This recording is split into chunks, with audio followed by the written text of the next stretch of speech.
Praise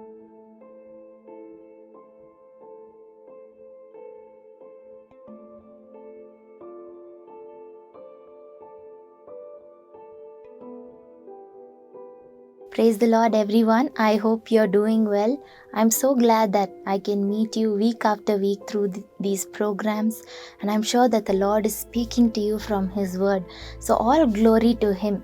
Today, also, we are going to see from Matthew chapter 7, verse 21. Here, Jesus says something very interesting. He's preaching a sermon, and in his sermon, he says, not everyone who says Lord, Lord will be able to enter the kingdom of heaven, but other than that, those people who do the will of my Father in heaven, only those people will be able to enter the kingdom of heaven. And when I read this scripture, I had to reread it again and again. What was the Lord Jesus trying to say?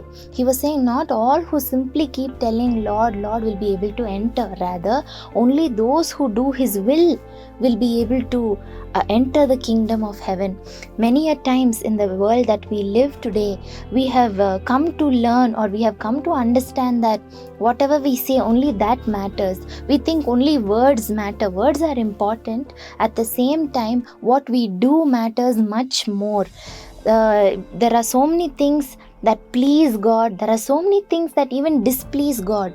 So it is very important for a child of God to know what are the things that really please God, and we should really be living our lives to please the Lord. What is the Christian life all about? The Christian life is not about just regular prayer or regular church attendance or Bible reading. All these are important, but why we do all these things? We do them to please the Lord, and pleasing the Lord only doesn't revolve around our Bible reading and our prayer life. It goes even into our daily lives. The pleasing God, it permeates into our personal lives, into our work life, into our family life. So in all that we do, we actually should be doing these things to please God, to do His will. So you may be asking, what is the will of God? You are saying there are many things that please God. There are many things that displease God. How can I know what pleases God? There is one example that we can see in the Bible, and if you can understand this example, you will be able to do everything in accordance to love God or to please God.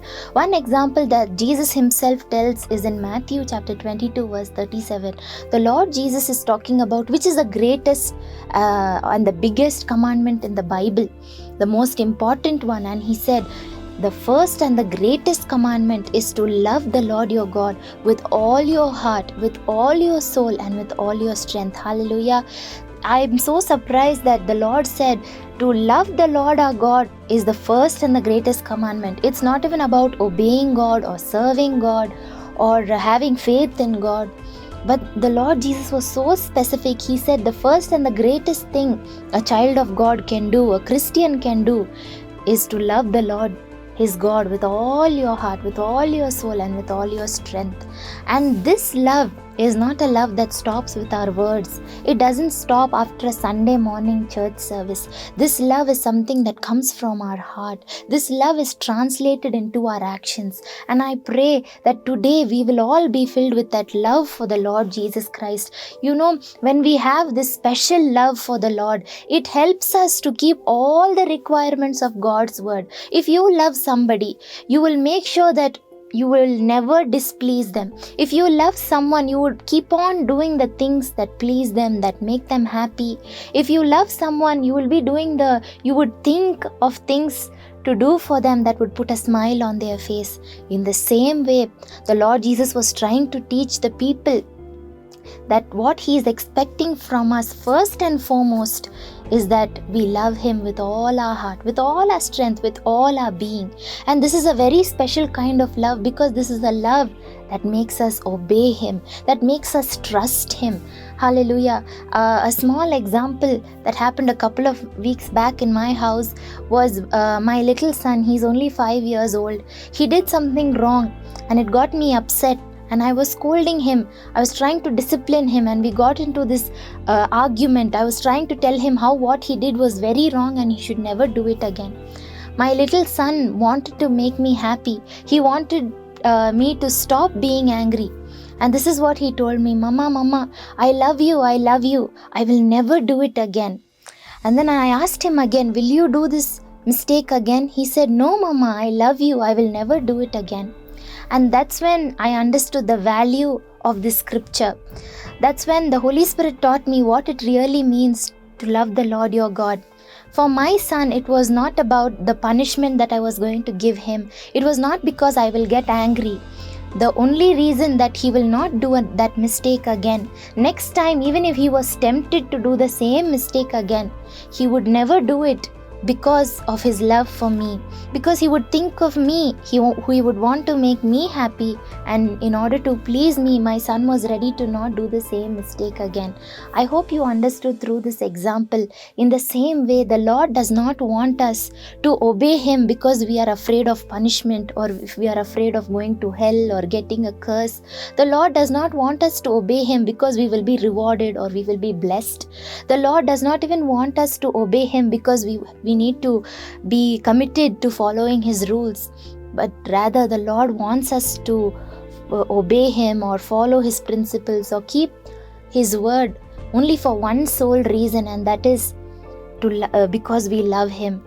I pray that from today onwards, whatever we do, anything that you may decide to do, every time you have to make a choice, I pray that the basic reason will be because you love the Lord. If you have to forgive someone, if you have to pray for someone, if you have to love someone, may the reason be that I will do this because I love the Lord. I will read my Bible, Lord Jesus, because I love you. I will pray today because I love you. Lord, I'm going to church not because I'm afraid of punishment, not because I'm afraid if I don't go somebody will think bad of me, but I will go because I love you.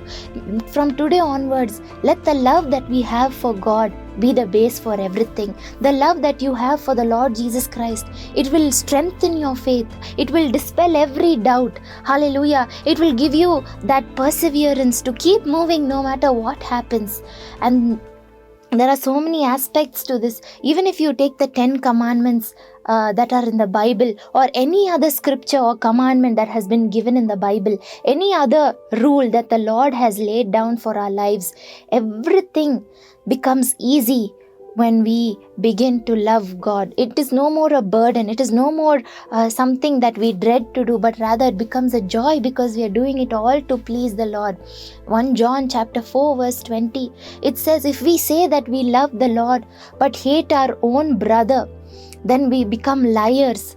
And the scripture goes on to ask us, how can we say we love the unseen God when we cannot even love our seen brothers? So can you see that when we love God, it's not just in our words. It doesn't stop with our Bible reading and our prayer lives. It doesn't stop only in the church.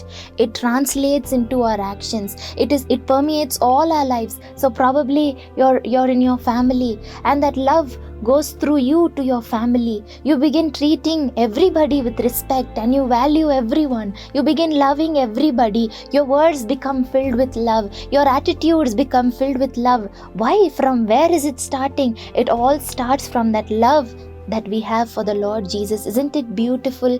Yes, dear friends, Christian life is a beautiful life. It's not a burdensome life. It's not a life that keeps people out, but it's a life of love, and it begins by loving the Lord Jesus Christ.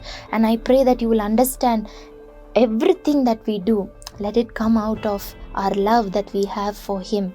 This is the love that makes us obey. This is the love that makes us trust in the Lord Jesus. Let us pray today and ask the Lord to fill us with a special love for Him. Hallelujah. Let's pray. Lord Jesus, we thank you so much for your scripture today. Yes, Lord, just because we keep saying Lord, Lord, or because we have a perfect prayer life and a perfect Bible reading schedule, doesn't mean that we are living pleasing to you. We don't know if we are making you happy. But Father, from today onwards, I pray we will be people who show our love to you, not just during some parts of the day, but all the days of our life, every moment after moment. Let our decisions, oh God, be let it come out of that place of love for you.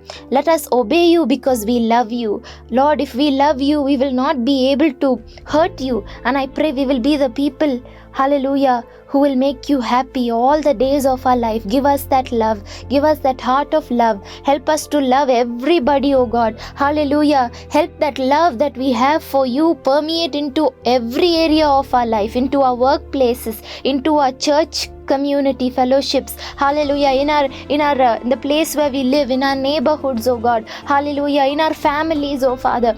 Oh, in the midst of our colleagues, in the midst of our friends, in our schools and colleges, wherever we go, let your love be seen in our actions. Let us not stop with our lips, oh God. Let us begin to do your will each and every day. I thank you that you're helping us. We give you all the glory. In Jesus' name we pray. Amen. Amen.